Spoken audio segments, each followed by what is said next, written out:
Hello students, PYQ discussions में हमारा अगला क्वेश्चन आ रहा है एक मैथ्स कॉलम जो कि पीरियोडिक प्रॉपर्टीज टॉपिक को बिलोंग करता है।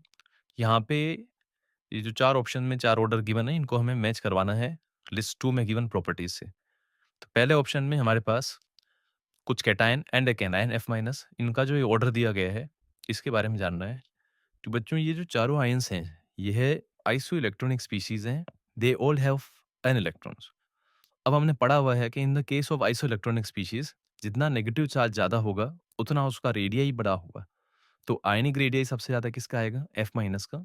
उससे कम एन ए प्लस, उससे और कम एम जी टू प्लस, उससे भी कम A L plus three. Positive charge बढ़ने से प्रोटॉन्स जो हैं उनका नंबर बढ़ रहा है और वो इलेक्ट्रॉन्स पर अट्रैक्शन ज़्यादा लगाएंगे तो साइज में कॉन्ट्रैक्शन आएगा। तो यह करेक्टली मैच कर रहा है आयनिक रेडियई से। नेक्स्ट आता है बोरॉन, कार्बन, ऑक्सीजन, नाइट्रोजन। तो अगर अरेंजमेंट देखें तो beryllium, boron, carbon, nitrogen and oxygen. अब बच्चों, लेफ्ट टू राइट जाने पे जेड इफेक्टिव बढ़ता है, तो जेड इफेक्टिव के बढ़ने से इलेक्ट्रॉन को निकालना मुश्किल होगा। तो बोरॉन और कार्बन में आयनाइजेशन एनर्जी किसका ज़्यादा? कार्बन का। लेकिन नाइट्रोजन के पास क्या आ गया? Half field configuration. तो नाइट्रोजन का हाफ फील्ड कन्फिगरेशन होने से एडजेसेंट एटम से आयनाइजेशन एनर्जी इसकी ज़्यादा होगी। इसका मतलब बोरॉन से ज़्यादा आयनाइजेशन एनर्जी कार्बन की, उससे ज़्यादा ऑक्सीजन की, उससे ज़्यादा नाइट्रोजन की।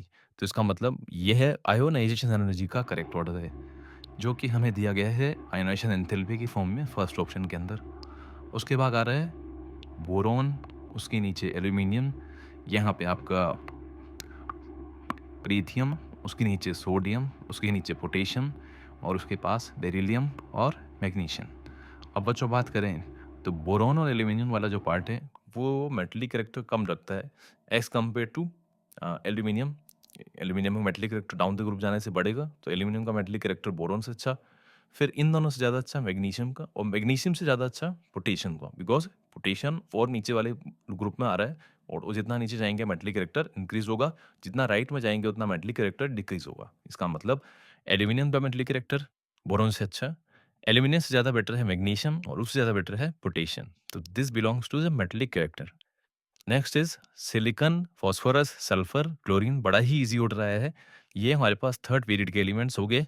सिलिकॉन के बाद फास्फोरस आ गया, सल्फर आ गया, क्लोरीन आ गया, और लेफ्ट टू राइट जाने पे जेड इफेक्टिव के बढ़ने से इलेक्ट्रोनेगेटिविटी बढ़ेगा विदाउट एनी एक्सेप्शन। तो यह करेक्ट ऑर्डर है इलेक्ट्रोनेगेटिविटी का। Thank you.